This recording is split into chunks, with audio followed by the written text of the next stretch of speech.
Hi, good day. Welcome to PhilKorean TV Math Corner. In this video, I'll show to you how to multiply mixed numbers. Let's multiply 1 and 1/5 times 2 and 1/5. In multiplying mixed numbers, the first step that we are going to do is to change the mixed numbers into improper fractions. How to change mixed numbers into improper fractions? Just multiply the denominator and the whole number and add the numerator to get the new numerator. Okay, let's change this to improper fraction. Let's multiply 5 times 1 equals 5 plus 1 equals 6. Then, copy the denominator 5. Okay, let's do the same here. Multiply the denominator and the whole number and add the numerator to get the new numerator. 5 times 2 equals 10. 10 plus 1 equals 11. Then, copy the denominator 5. Okay, we already changed the mixed numbers into improper fractions. Next step is to multiply the numerators and multiply also the denominators. 6 times 11 equals 66. Multiply also the denominators. 5 times 5 equals 25. The answer is 66 over 25. It is an improper fraction. The numerator is greater than the denominator. So, we need to simplify it by dividing the numerator by the denominator. Let's divide here. 66 divided by 25. 66 divided by 25 equals 2. 2 times 25 equals 50. 66 minus 50 equals 16. Now, let's write the answer here. The quotient 2 is the whole number. The remainder 16 is the numerator. And the divisor 25 is the denominator. The answer is 2 and 16 over 25. Next, let's multiply 2 and 3/7 times 1 and 1/8. First step is to change the mixed numbers into improper fraction by multiplying the denominator and the whole number and adding the numerator to get the new numerator. Let's change this to improper fraction. 7 times 2 equals 14. 14 plus 3 equals 17. And copy the denominator 7. Okay, next, let's do the same here.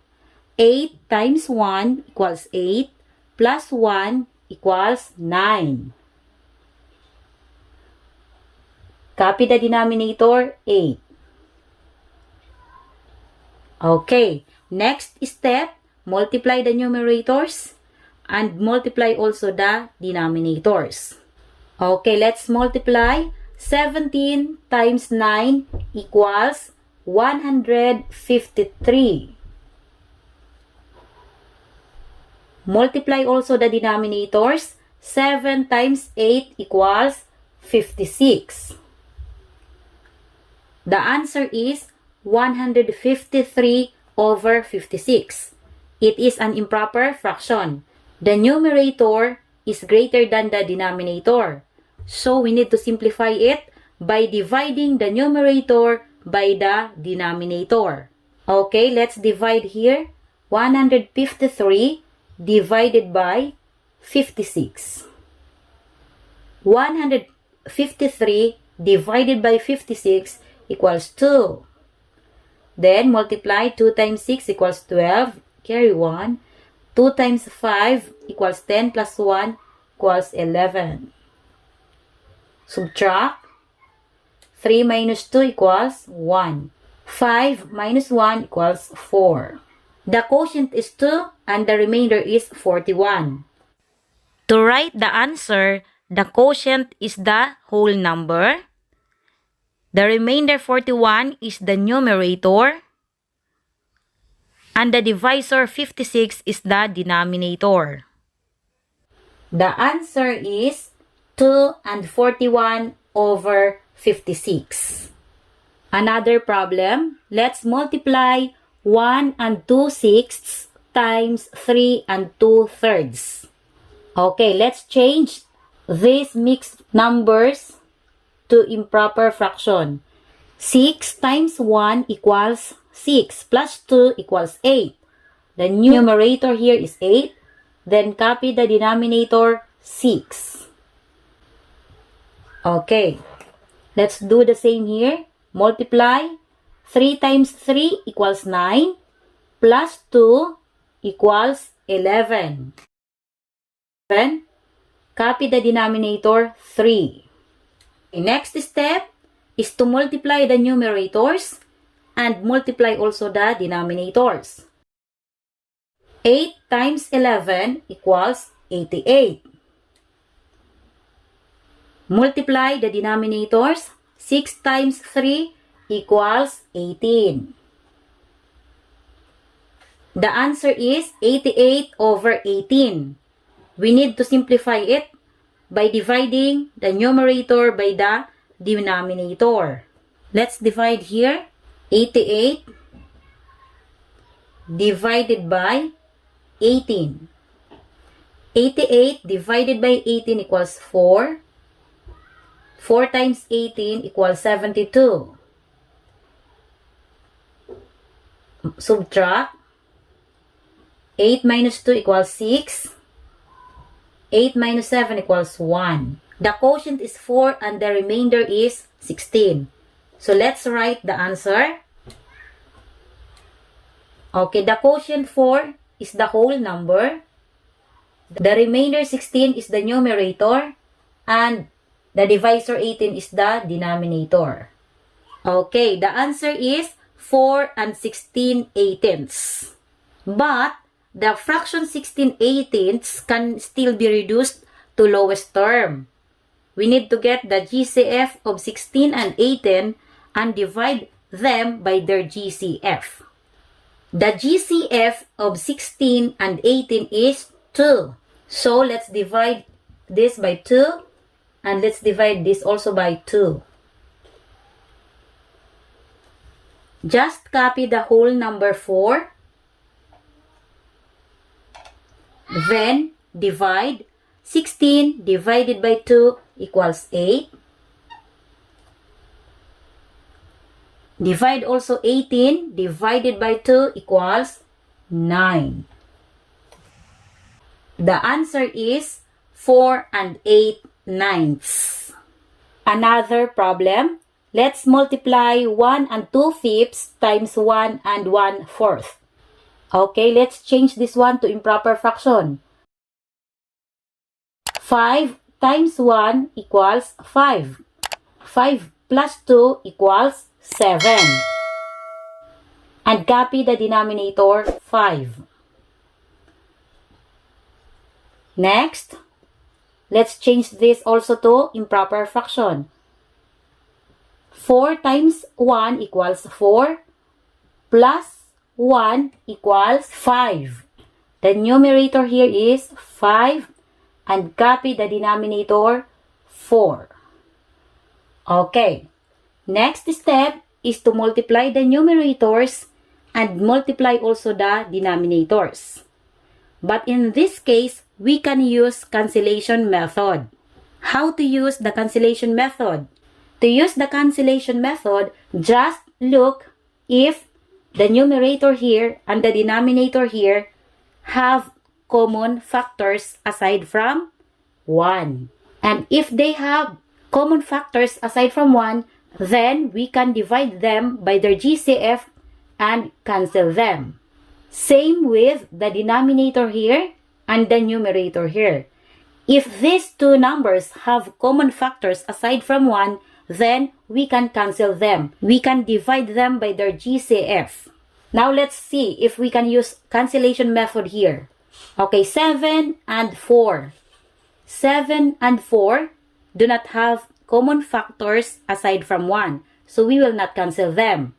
How about this? 5 and 5. 5 can be divided by 5. 5 also can be divided by 5. So we can cancel them. We will divide this by 5. Divide this also by 5. 5 divided by 5 equals 1. 5 divided by 5 equals 1. Now, we can multiply the numerators and we can multiply also the denominators. 7 times 1 equals 7. 1 times 4 equals 4. The answer is 7/4. It is an improper fraction. The numerator is greater than the denominator. So we need to simplify it by dividing the numerator by the denominator. If we divide 7 by 4, the answer is 1 and the remainder is 3. To write the answer, the quotient is the whole number, the remainder is the numerator, and the divisor is the denominator.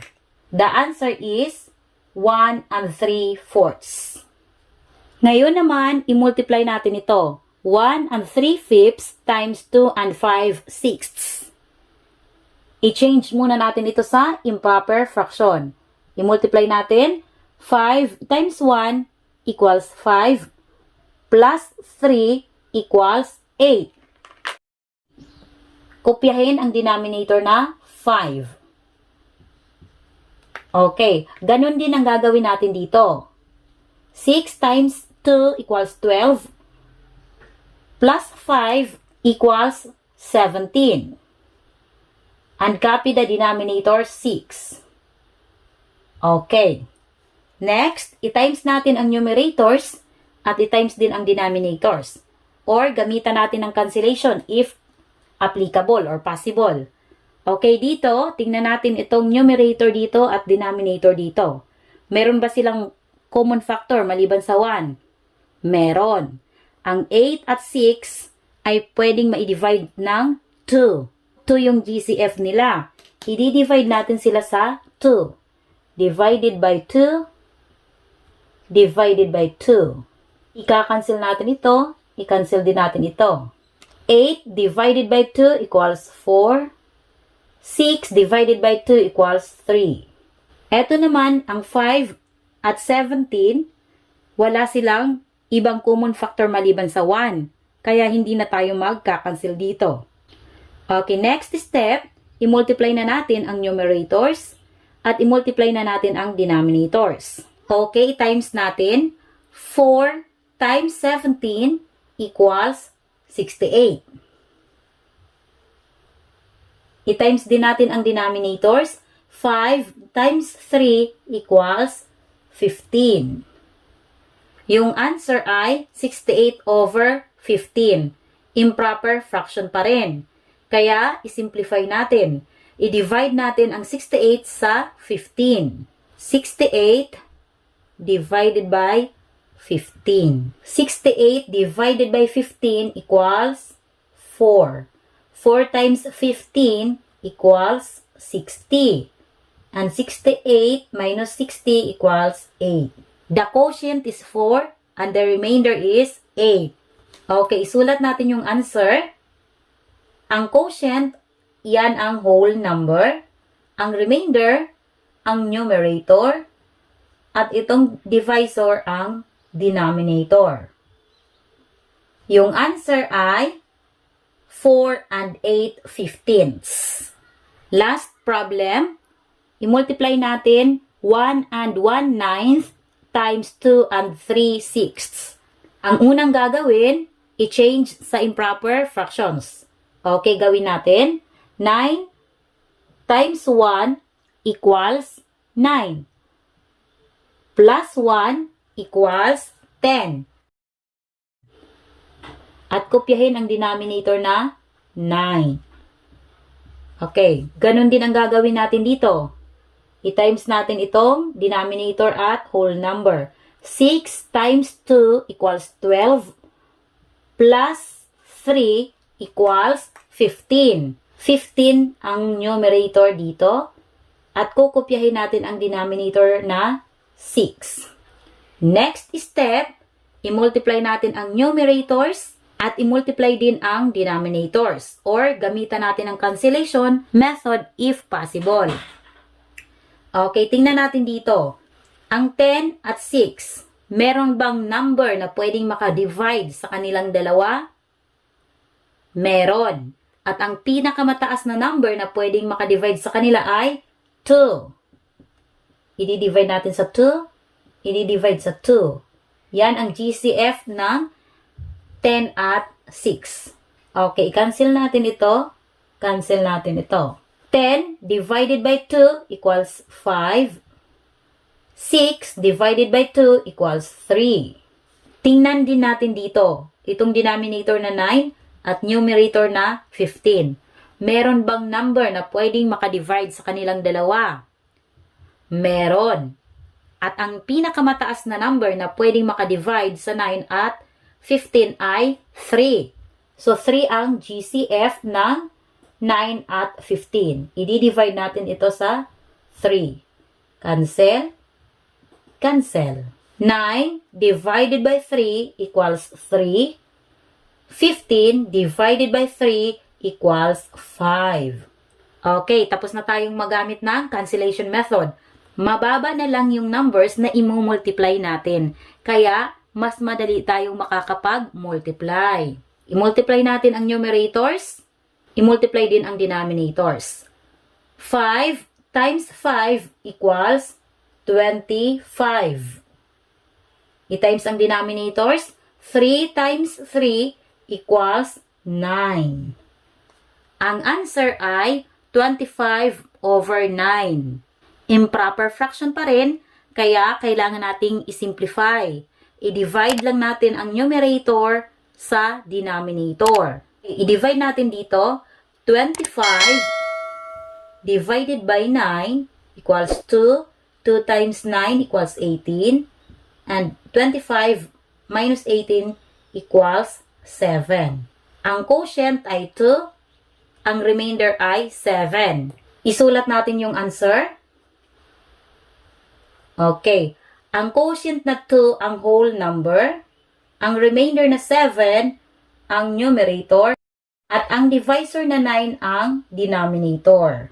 Ang answer ay 2 and 7 ninths. That's all for this video. Sana may natutunan kayo sa video ito. See you next time. God bless!